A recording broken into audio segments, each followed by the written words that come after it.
Very happy Pride Month, everyone. Terribly late, but hopefully my suggestions reach you all very well, as we are sadly coming to the end of Pride Month 2026. This video is a new addition to my Perfect Films for Blank series. I did Halloween, I did Christmas. Now I'm covering my picks of what I see as a perfect Pride film. What do I consider a perfect Pride film though? For this list, I am unfortunately not just going to pick my favourite gay love stories across cinema, because I feel like a perfect Pride film should be about the history more than something that is contemporary, because Pride Month is all about celebrating the history of the LGBT, like I said. So yes, that's covering all of history, the sad, the happy. So you will definitely see a lot of quite upsetting films in this list, but they will always have cautions and warnings before I recommend it. Starting with the Pride film, for my opinion, from 1999, set in a gay conversion camp in 90s America about a girl who doesn't realise she's gay until she falls in love with another girl there.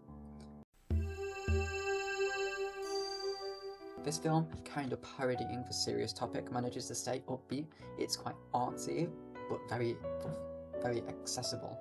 I absolutely love the soundtrack as well. All very fun and cute, and just a perfect cozy watch for this wonderful time of year. A lot of it feels quite cheap, but that's kind of what I adore about this film. I mean, look at this shot. It's just, everything feels so cheap. It kind of reminds me of Go Fish from 1994 or something. Pride 2014 is a lot of people's Pride Month film, for good reason, as it's just a celebration of Pride Month as a whole, set in Thatcher's Britain about LGBT activists. Very cute film. Very sweet and, again, very fun. I don't really have a lot of things to say about this, it's just got an all-star cast. Its heart is just in that right place, and it's just a perfect educational film about the history. A bit more of a serious tone, with the miseducation of Cameron Post. Again, set in a gay conversion camp, you can approach it by completely parodying and making fun of how stupid and ridiculous these things are. As much as I love But I'm a Cheerleader, it obviously doesn't delve into the horrors of what unfortunately still exists in the world. Conversion camps are history now, but it's still happening in this world. So there's a lot of different ways you can approach this. Again, like I said, we can do it like a parody way, making fun of how stupid and ridiculous these things are. You can do it in a way which really shows the horrors, and then you can make like a really good drama about it.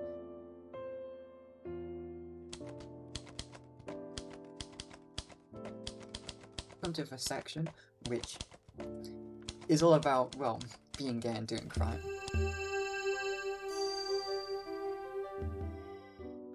It's probably the gay do crime film.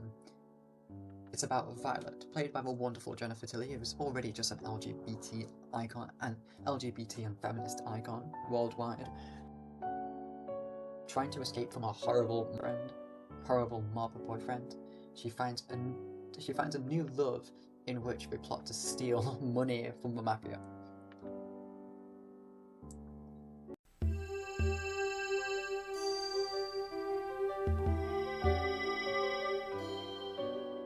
Viewers' discretion is strongly advised. There is a lot of the themes of this film is quite in your face.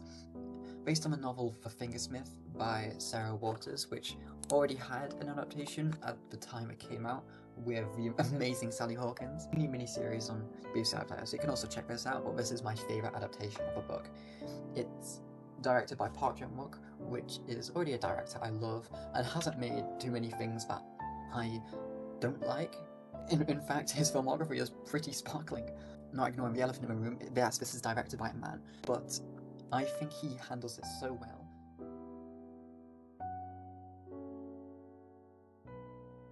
One of the greatest, most stunning films I have ever witnessed. This film is about Suk-hee, who is a handmaiden, who moves to Korea and falls in love with Lady Hitakura.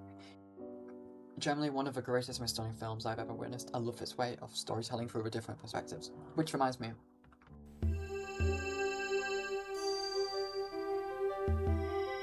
It centers around Minato and Yuri, best friends in quotation marks, suggested basically confirmed closeted gay couple. You were always normal is a line that will always haunt me. Like a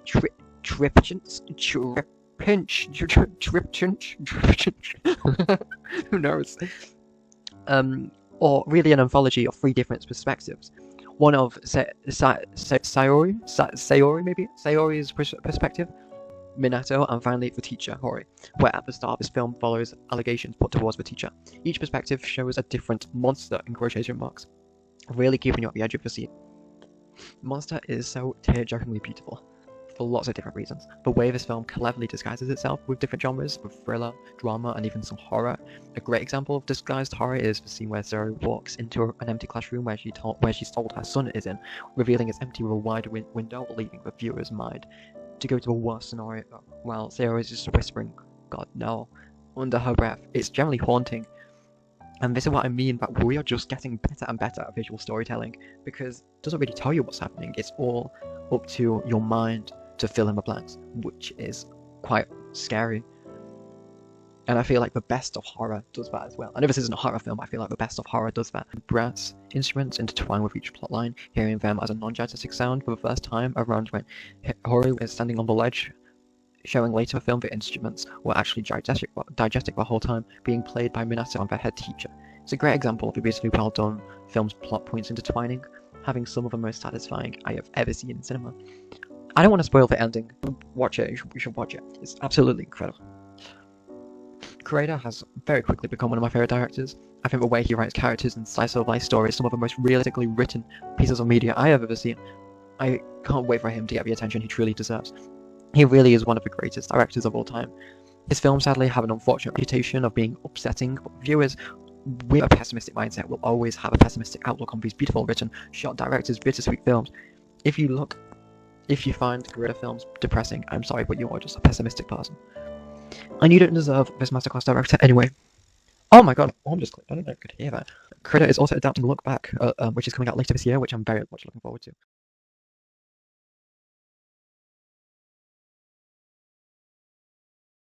The LGBT and wokeness as a whole have a very important place in the horror genre anyway. I wouldn't blame you if celebrating Pride Month for you is just watching a bunch of slasher films, because if a slasher film is not woke, it's not worth it. It's just not worth your time.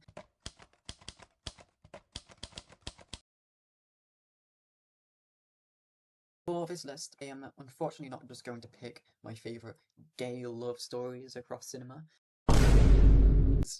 No, this film isn't called Show Me Love. Don't be silly, it's obviously called fucking Amel. Like, ignoring the elephant in the room and looking at list for this year's Pride Month, there isn't an awful lot of trans visibility, which really upsets me. As deep as my reasoning goes is that I haven't found the right film. Sure, there's a bunch of films I love with great trans rep, but I haven't found a film centered around the real history. But I can end this video satisfyingly with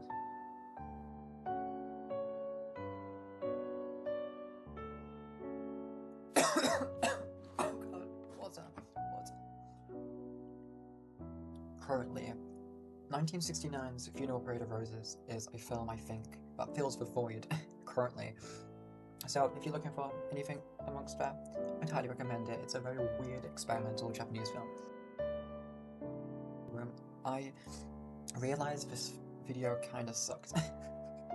I started, it didn't have a lot of thought to put into it. It's edited quite poorly, but I promise you to the 12 people out there, I'm gonna make a way better Pride Month video next year. So, you know, look forward to that, I guess. But yeah, I just need to apologise for this video. Especially for a subject matter that I care so much about, I feel like I didn't do it much justice for this video. So yeah, I apologise once more.